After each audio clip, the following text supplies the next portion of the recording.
Hi hello welcome to Politicos media. నేను మీ రాణి నాయుడు. ఈరోజు present అయితే మనం మెట్రో ఆర్ట్ ఫెస్ట్ దగ్గర అయితే ఉన్నాము. హైదరాబాద్ మెట్రో ఆర్ట్ ఫెస్ట్ 2025 అయితే ఇక్కడ మూడు కాలేజ్ వాళ్ళు అయితే నిర్వహిస్తున్నారు. ప్రత్యేకించి ఇక్కడ చెప్పుకున్నట్లయితే రీసైకిల్, రీఇమాజిన్ అండ్ రీయూజ్ అనే కాన్సెప్ట్ తీసుకొని ఇక్కడ ఆర్ట్ ఫెస్ట్ అయితే జరుగుతుంది. దీనికోసం రాష్ట్రంలో ఉన్న హైదరాబాద్లో ఉన్న స్టూడెంట్స్ అందరూ కూడా ఇక్కడ ఏం జరుగుతుందని చూడడానికి వస్తున్నారు. అలాగే ఈ మూడు కాలేజెస్ నుంచి కూడా కొంతమంది స్టూడెంట్స్ ఒక్కొక్క బ్యాచ్గా ఫామ్ అయ్యి వాళ్ళు కొన్ని ఐటమ్స్తో అయితే వాళ్ళు ఇక్కడ కొన్ని ఆర్ట్స్ అయితే చేయడం జరుగుతుంది. అదేవిధంగా మనం చూసుకున్నట్లయితే ఇక్కడ ప్రతి ఒక్కటి కూడా రీయూజ్డ్ అలాగే రీసైకిల్ అనే కాన్సెప్ట్తో చేస్తున్నారు. కాబట్టి ప్రతి ఒక్కటి కూడా చాలా డిఫరెంట్గా ఉండేటట్లు, అలాగే వచ్చే ఎవరైతే ఉన్నారో విజిటర్స్ వాళ్ళని అట్రాక్ట్ చేసే విధంగా కూడా ఉన్నాయి. ఈ కాన్సెప్ట్ అనేది ఖచ్చితంగా పబ్లిక్లో అలాగే సొసైటీలో వెళ్ళాలి అనే నేపథ్యంలో ఈ మూడు కాలేజెస్ నుంచి కూడా డిఫరెంట్ గ్రూప్స్ అలాగే డిఫరెంట్ ప్రాజెక్ట్స్ని తీసుకొని ఇక్కడైతే ప్రదర్శించడం జరుగుతుంది. మూడు కాలేజెస్ ఏవంటే యూనివర్సిటీ ఆఫ్ హైదరాబాద్, అలాగే Jawaharlal Nehru architecture and fine arts university, అలాగే సూరవరం ప్రతాప్ రెడ్డి తెలుగు యూనివర్సిటీ. ఈ మూడు యూనివర్సిటీ నుంచి కూడా 10 బ్యాచెస్గా ఫామ్ అయ్యి ఈ 10 బ్యాచెస్ కూడా డిఫరెంట్ కాన్సెప్ట్స్తో ఇక్కడ ఆర్ట్ ఫెస్ట్లో అయితే పాల్గొనడం జరుగుతుంది. ఏవైతే మనకి పనికిరాని వస్తువులు ఉంటాయో సో ఆ వస్తువులతో ఒక ఆర్ట్ అనేది చేయడం, అలాగే దానిలో కూడా మనకు ఒక మెసేజ్ రూపంలో ఇవ్వడం అనేది జరుగుతుంది.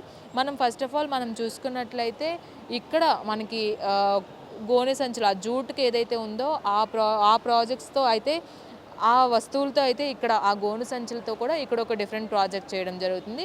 అలాగే మనం ఇక్కడ ప్రతి ఒక్కటి కూడా రీయూజబుల్గా ఉండే ఐటమ్స్ ఏవైతే ఉన్నాయో వాటితో సంబంధించి ఒక డిఫరెంట్ కాన్సెప్ట్స్ని అయితే వాళ్ళు ఎంచుకోవడం జరిగింది. ప్రత్యేకించి ఎర్రమంజిల్లో ఉన్న ఈ మాల్లో డిఫరెంట్ కాన్సెప్ట్స్తో ఈ మెట్రో ఫెస్ట్ అనేది జరుగుతుందనే చెప్పొచ్చు. అలాగే ఈ 3 కాలేజెస్ నుంచి కూడా 10 బ్యాచెస్గా ఉండి ప్రతి ఒక్కరూ కూడా వాళ్ళ డిఫరెంట్ కాన్సెప్ట్స్ని, వాళ్ళ ఐడియాలజీస్ని కూడా పబ్లిక్ అలాగే సొసైటీలో వారి ఆర్ట్లో ఏవైతే వీళ్ళు ఆర్ట్ స్టూడెంట్స్ కాబట్టి వాళ్ళు ఏవైతే నేర్చుకుంటున్నారో ఆ కాన్సెప్ట్స్ అన్నీ కూడా డిఫరెంట్గా ఇక్కడ ప్రజెంట్ చేయడం జరుగుతుంది. అయితే మనతో పాటు ఇక్కడ స్టూడెంట్స్ కూడా ఉన్నారు. వాళ్ళని కూడా అడిగి అసలు వాళ్ళు ఏమేమి కాన్సెప్ట్స్ అనుకున్నారు, సో ఈ కాన్సెప్ట్స్ అనేవి వాళ్ళకి ఎలా వచ్చాయి, వాళ్ళు ఎలా ఇంప్లిమెంట్ చేస్తున్నారు, ఇవన్నీ కూడా అడిగి తెలుసుకుందాం. ప్రెజెంట్ అయితే మనం సూరారం ప్రతాప్ రెడ్డి తెలుగు యూనివర్సిటీకి సంబంధించిన స్టూడెంట్స్ వద్ద అయితే ఉన్నాము. వాళ్ళు ఈ ఆర్ట్ ఫెస్ట్లో ప్రత్యేకించి బతుకమ్మ గురించి అయితే ఒక డిఫరెంట్ కాన్సెప్ట్ తీసుకొని రీయూజబుల్ వీళ్ళు చేస్తున్న కాన్సెప్ట్ వేటితో చేస్తున్నారు, ఇవన్నీ కూడా వాళ్ళ మాటల్లోనే అడిగి తెలుసుకుందాం. హాయ్, మీ పేరు? దివ్య, చెప్పండి, మీరు ఏం చదువుతున్నారు, ఏ కాలేజ్ నుంచి వచ్చారు, అసలు మీ కాన్సెప్ట్ ఏంటి? మేము మాస్టర్స్ చేస్తున్నాం. సూరవరం ప్రతాప్ రెడ్డి కాలేజ్ నుంచి వచ్చాం. మా కాన్సెప్ట్ వచ్చేసి బతుకమ్మ ట్రెడిషనల్. అసలు ఇందులో మీరు ఏ మెటీరియల్ వాడారు, మొత్తం ప్లాస్టికా లేదా ఈ కాన్సెప్ట్ గురించి మీ మాటలు. యాక్చువల్గా మన థీమ్ ఏముంది, రీసైకిల్, రీయూజ్ ఇవి కదా. దాంతో మేమైతే బేస్ మొత్తం టైర్స్ ఉన్నాయి, ఓకే, అన్నీ రీయూజ్వే. అన్ని వేస్ట్ టైర్స్ అవన్నీ తీసుకొని దాని మీదకి వెళ్ళి మేము ప్లాస్టిక్ వాడాము, వెల్వెట్ క్లాత్ వాడాము. లోపల మనం సాంచాలలో కాటన్ వేస్ట్ వస్తుంది కదా, ఆ కాటన్ వేస్ట్ మన ఈ మధ్యలో వాడాము. అవి కాకుండా plastic, velvet cloth, main tyres తోటి వాడాము. కాబట్టి ఇంకా బతుకమ్మని వెల్వెట్ ఏమంటారు, ఇంకా దాన్ని ఎలివేట్ చేయడానికి ఇవి బంతి పూలు, ప్లాస్టిక్ అవి వాడాము. అసలు మీ కాన్సెప్ట్ ద్వారా ఏదైనా ఒక మెసేజ్ ఇవ్వాలి అనుకుంటున్నారా ఏంటి? యాక్చువల్గా ఏంటంటే మన ఊర్లల్లో, మన చెరువులలో ఎందుకు వేస్తాము, ఈ పువ్వులు అనేటివి మన రివర్లో అవన్నీ ప్యూరిఫై చేస్తాయి కదా పువ్వులు, దానిలో ఉన్న ఎలిమెంట్స్. సో ఇప్పుడు మన హైదరాబాద్లో అయిన సిటీస్లో బతుకమ్మని నార్మల్గా వాటర్లో వేసేసి తీస్తున్నారు కదా. సో అది కొంచెం చేంజ్ చేస్తే మన పొల్యూషన్ అయినా కానీ మన బతుకమ్మ గౌరవాన్ని కాపాడుకున్నట్టు అవుతుంది. అయితే బతుకమ్మ అనేది తెలంగాణ రాష్ట్రంలో ఎంత ప్రత్యేకంగా జరుపుకుంటారో తెలుసు. మరి ఆ బతుకమ్మ కాన్సెప్ట్ తీసుకొని ఈ కాన్సెప్టే రీయూజ్, రీసైకిల్, రీఇమాజిన్ కాబట్టి సో వాళ్ళ థాట్ ప్రకారం వాళ్ళు టైర్స్, అలాగే కొన్ని వెల్వెట్ మెటీరియల్, అలాగే కాటన్, ప్లాస్టిక్ పువ్వులు వీటన్నిటితో కలిపి ఒక డిఫరెంట్ కాన్సెప్ట్ అయితే అనుకొని వీళ్ళు ఇక్కడ ప్రజెంట్ చేయడం జరిగింది. అండ్ నెక్స్ట్ ప్రాజెక్ట్ ఏంటో చూసేద్దాం, వచ్చేయండి. ఎస్, ఈ ఫెస్ట్లో మరొక కాలేజ్ ఉంది, యూనివర్సిటీ ఆఫ్ హైదరాబాద్ నుంచి అయితే నెస్ట్ ఆఫ్ స్టోరీస్ అనే కాన్సెప్ట్ తీసుకొని ఒక డిఫరెంట్ ప్రాజెక్ట్ని అయితే ఇక్కడ చేస్తున్నారు. మరి వాళ్ళ ప్రాజెక్ట్ ఏంటి, వాళ్ళ కాన్సెప్ట్ ఏంటి, ఆ కాన్సెప్ట్ వెనకాల ఉన్న మెసేజ్ ఏంటి, ఇవన్నీ కూడా అడిగి తెలుసుకుందాం. Yeah, hi, what's your name?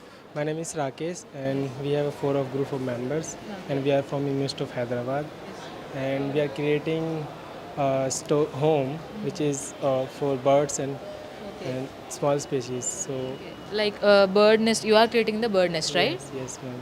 So this is inspired by the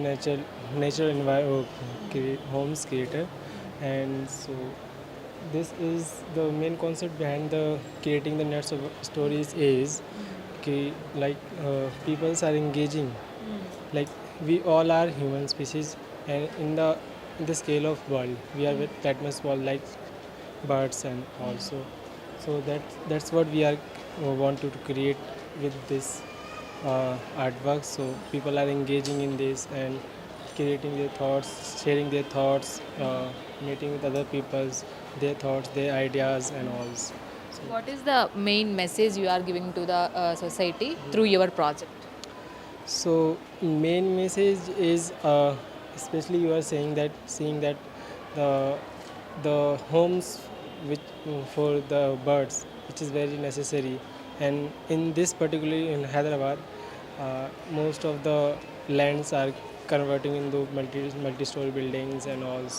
So this should be keep in mind while creating others developments. So that is the main message behind it. Thank you.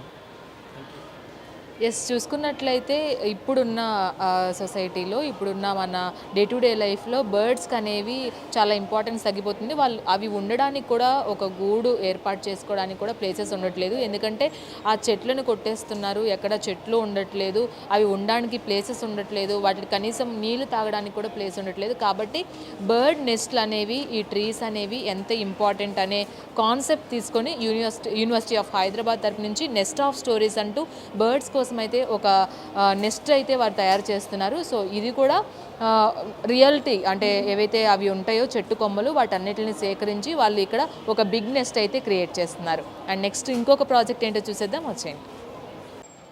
Suraram Pratap Reddy Telugu university నుంచి ఇంకొక concept అయితే చేస్తున్నారు వాళ్ళు, అదే దాతి అనమాట. మరి ఆ concept ఏంటి, ఆ ప్రాజెక్ట్ డీటెయిల్స్ ఏంటి అడిగి తెలుసుకుందాం. హాయ్ అండి, మీ పేరు? నమస్కారం అండి, నా పేరు సాయి కుమార్. నేను తెలుగు యూనివర్సిటీలోనే BFA మరియు మాస్టర్ ఆఫ్ ఫైన్ ఆర్ట్స్ 2020 సంవత్సరం పూర్తి చేశాను. అల్యూమినియం నుంచి నన్ను సెలెక్ట్ చేశారు.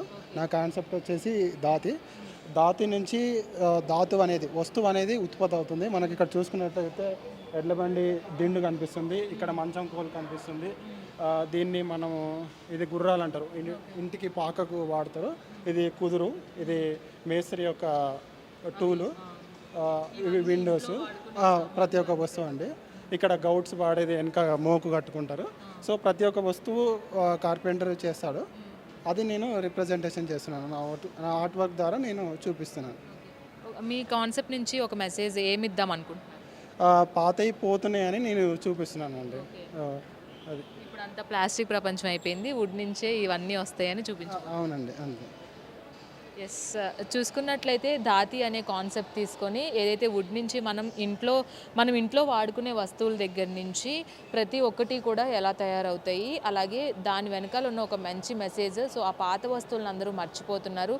ఇప్పుడున్న ప్లాస్టిక్ అలాగే ఫాస్ట్ లైఫ్లో ఈ వుడ్తో చేసిన వస్తువులు ఏవైతే ఉన్నాయో వాటిని మర్చిపోతున్నారు అనే కాన్సెప్ట్ తీసుకొని ఒక మంచి మెసేజ్ని అయితే ఈ ప్రాజెక్ట్ ద్వారా వాళ్ళు ఇస్తున్నారు. అలాగే ఇంకొక ప్రాజెక్ట్ ఏంటో మనం ఎక్స్ప్లోర్ చేసేద్దాం. సురవరం ప్రతాప్ రెడ్డి తెలుగు యూనివర్సిటీ నుంచి ఇంకొక బ్యాచ్ అయితే ఇంకొక ప్రాజెక్ట్తో రెడీగా ఉన్నారు. మరి ఆ ప్రాజెక్ట్ ఏంటి, ఆ ప్రాజెక్ట్ విశేషాలు ఏంటి, వాళ్ళు ఏ విధమైన ప్రాజెక్ట్ చేస్తున్నారో అడిగి తెలుసుకుందాం. హాయ్, మీ పేరు? Hi, I'm Lakshman Kumar from Andhra Pradesh. I'm studying MFA second year in Potti Sriramulu Telugu university. Yes, మీరు ఇక్కడ ఒక ప్రాజెక్ట్ చేస్తున్నారు. అసలు ఈ కాన్సెప్ట్ ఏంటి, మెట్రో ఆర్ట్ ఫెస్ట్లో మీ కాన్సెప్ట్ ఎలా ఉండబోతుంది, ఏ ఐటమ్స్తో చేస్తున్నారు?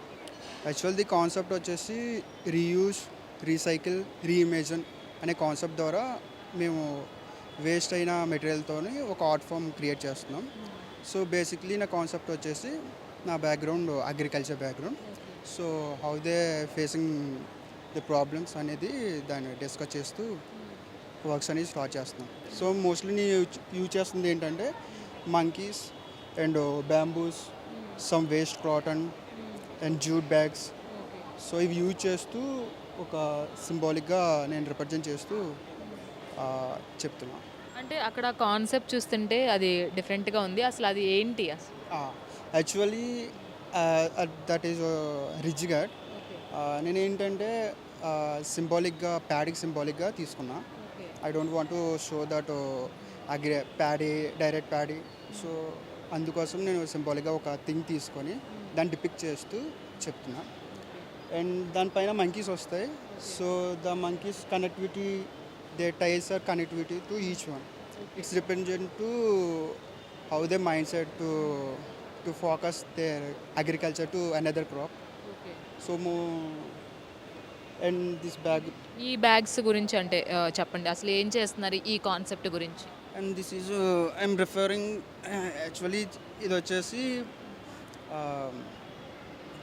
పర్టికులర్ సిచ్యువేషన్ ఎక్కడైతే జరుగుతుంది ఆ సిచ్యువేషన్ ఏరియా అనేది నేను రిప్రజెంట్ చేస్తున్నా ఈ బ్యాగ్స్ పైన. టాప్ అగ్రికల్చర్లో ఉన్న థీమ్స్ అన్ని ఏవైతే ప్రాబ్లమ్స్ ఫేస్ చేస్తున్నారో అది ఒక థీమ్గా తీసుకుని చేస్తున్నారా? యా, మోస్ట్లీ మా రీజన్స్లో ప్యాడీ కల్టివేషన్ అనేది తగ్గిపోయింది బికాస్ ఆఫ్ ఎకనామిక్ డామినేషన్ వల్ల. పర్టికులర్ క్రాప్ మీద ఎకనామిక్ డామినేషన్ ఉంది. సో ఫార్మర్స్ అనేది they get benefits in long term, but they forgot about the traditional agriculture. దాని బెనిఫిట్స్ కోసం చూసుకుంటున్నారు కానీ అగ్రికల్చర్ని కల్టివేట్ చేయడం లాస్ అవుతున్నారు అనేది వాళ్ళు ప్యాడీ కల్టివేషన్ అనేది లాస్ అవుతున్నారని వాళ్ళు చూసుకోవట్లేదు. సో ప్రెజెంట్ ప్యాడీ కల్టివేట్ చేయడానికి ప్రాపర్ ల్యాండ్స్ లేవు. Total 95% land cover with this casuarina crop. It's use for paper making. Personally అది మా ఫ్యామిలీ నుంచి మంచి మెసేజ్ ఇవ్వడం కోసం. యా, పర్సనల్లీ నేను అది ఫేస్ చేశాను. మా ఫ్యామిలీ బ్యాక్గ్రౌండ్ కూడా ఫేస్ చేస్తున్నారు. సో దాన్ని నా వర్క్లో ఎట్లా యూజ్ చేసుకోవాలి, దాన్ని డిపెక్ట్ చేస్తూ ఎట్లా చెప్పాలనేది ది కాన్సెప్ట్ వచ్చి. మీరు ఎస్పెషల్లీ ఆర్ట్స్ స్టూడెంట్స్ కదా, మీరు డిఫరెంట్ ఆఫ్ ఆర్ట్స్ ట్రై చేస్తూ ఉంటారు, మీ కాలేజెస్లో కూడా చెప్తూ ఉంటారు. మెయిన్గా అసలు మీరు ఒక ఎయిమ్ పెట్టుకొని మీరు ఈ ఆర్ట్ కాలేజ్లో జాయిన్ అయ్యారంటే ఏం చెప్తారు? ఒక ఆర్టిస్ట్ కింద సెటిల్ అవ్వాలి అనే కాన్సెప్ట్ ద్వారా ట్రై చేస్తున్నాం. యా, కానీ చూడాలి. మోస్ట్లీ మా ప్రయత్నమే చేస్తున్నాం. ఫ్యూచర్లో మంచి ఛాన్సెస్ ఉంటాయని అండ్ థ్యాంక్ యూ, ఒక మంచి కాన్సెప్ట్ తీసుకొని పబ్లిక్కి ఉపయోగపడేటట్లు చేస్తున్నందుకు thank you so much. Thank you. Yes, చూసారు కదా, జూట్ బ్యాగ్స్ అలాగే కాటన్, ఏదైతే ప్యాడీ కల్టివేషన్ అనేది తగ్గిపోతూ వస్తుందో కొన్ని ఎకనామికల్ ఇష్యూస్ కావచ్చు, కొన్ని సిచ్యుయేషన్స్ ఇప్పుడు ఏవైతే రైతులు ఫేస్ చేస్తున్నారో ఆ సిచ్యుయేషన్స్కి తగ్గట్టుగా ఇప్పుడు ప్యాడీ కల్టివేషన్ తగ్గిపోతుంది కాబట్టి ఆ కాన్సెప్ట్ని అందరికీ తెలియపరిచేలా జూట్ బ్యాగ్స్ కావచ్చు, అటు కాటన్ కావచ్చు, కొన్ని కాన్సెప్ట్స్లో మంకీస్ కాన్సెప్ట్స్లో అగ్రికల్చర్ యొక్క థీమ్ని అయితే ఇక్కడ వీళ్ళు చెప్పడం జరుగుతుంది. అంటే ఆర్ట్ స్టూడెంట్స్కి ప్రత్యేకించి వాళ్ళ ఐడియాలజీస్ కావచ్చు, డిఫరెంట్ ప్రాజెక్ట్స్ కావచ్చు, వాళ్ళు చూపించే విధానం చూస్తుంటే ప్రతి ఒక్కరు కూడా ఒక మెసేజ్ని సొసైటీకి ఇవ్వాలి అనే అంశంతో అయితే వాళ్ళు ముఖ్యంగా ఈ ఫెస్ట్లో పాల్గొన్నారు అని చెప్పాలి. ఎందుకంటే ఒక్కొక్కరికి ఒక్కొక్క ఐడియాలజీ ఉంటుంది. అలాగే పర్సనల్ లైఫ్లో కావచ్చు, అటు ఫ్యామిలీ లైఫ్ కావచ్చు, ప్రతి ఒక్కరికి కూడా ఒక చిన్న ప్రాబ్లమ్స్ వస్తాయి.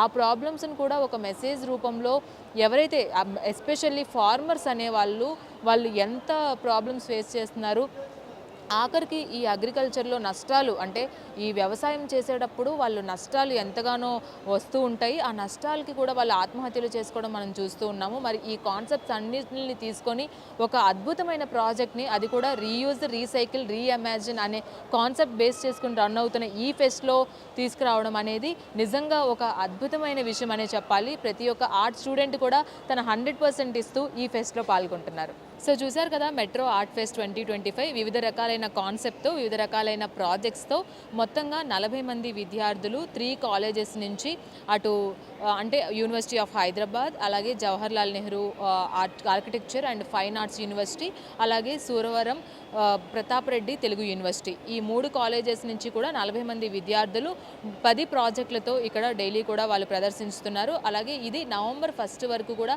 ఈ ఫెస్ట్ జరగనుంది.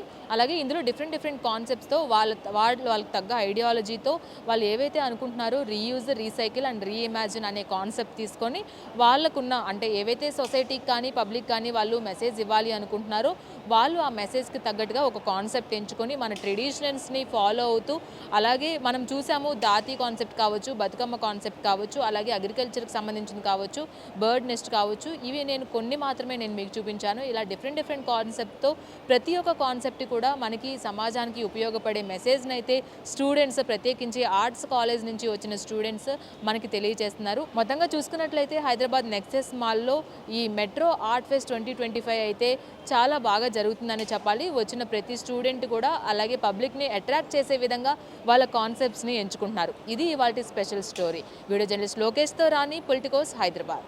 Please subscribe to the channel and download the Politicos app from the links in the description.